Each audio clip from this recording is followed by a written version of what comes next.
ઓમ શ્રી પરમાત્મને નમઃ. આપ સાંભળી રહ્યા છો આપણી યુટ્યુબ ચેનલ ધાર્મિક, એમાં આપ સૌનું હાર્દિક સ્વાગત છે. આજના વિડીયોમાં આપણે સાંભળવાના છીએ કે ભગવાન રાજસી ધૃતિના લક્ષણો કહે છે તે આપણે સાંભળીએ.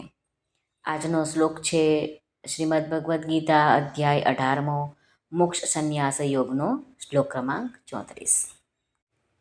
યયા તુ ધર્મ કામાર્થાન ધૃત્યા ધારયતેર્જુન પ્રસંગેન ફલાકાંક્ષી ધૃતિસ્સા પાર્થ રાજસી.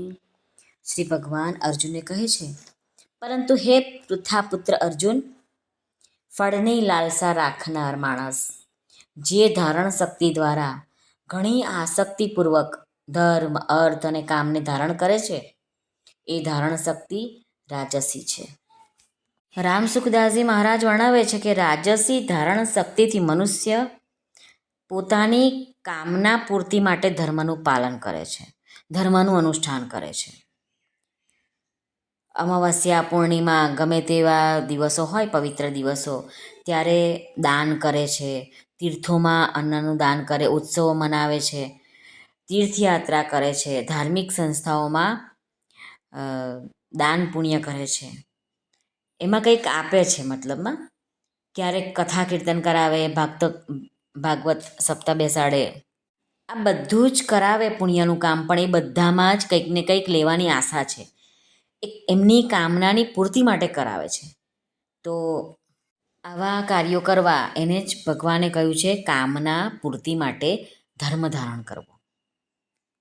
જેનામાં રાજસી ધૃતિ છે એ એવું વિચારે છે કે આ સંસારમાં આવ્યા પછી ભોગ પદાર્થો તો આપણને મળવા જ જોઈએ.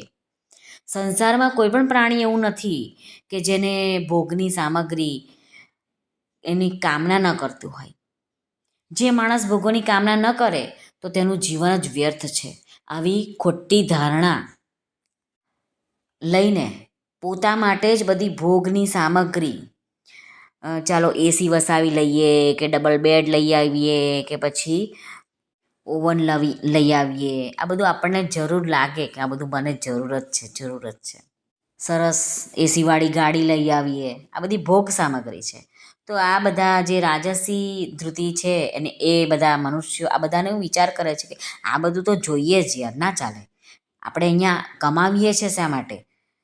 આ બધું મેળવવા માટે જ કમાવીએ છીએ. સરસ મજાનો બંગલો બંધાવી દઈએ ને આમ આખી જિંદગી કંઈક ને કંઈક કામનાની પૂર્તિ માટે જ લાગ્યા રહેવું, એને કહેવાય છે રાજસી ધૃતિ. આવા લોકો એમ સમજે છે કે ધન વગર દુનિયા જ ના ચાલે, ધનથી જ ધર્મ થાય.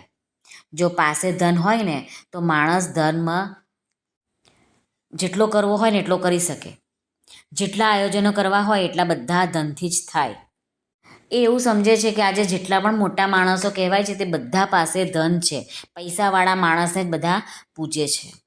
અને જેની પાસે પૈસા નથી હોતા, ધન નથી હોતું, તેને સંસારમાં કોઈ પૂછતું નથી.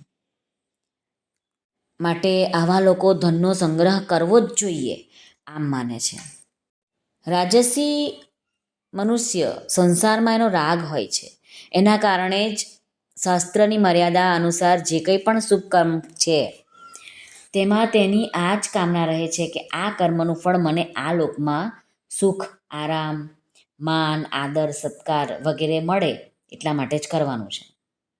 આમ આવા ફળની લાલસા ધરાવનાર વ્યક્તિની ધૃતિ રાજસી કહેવાય છે.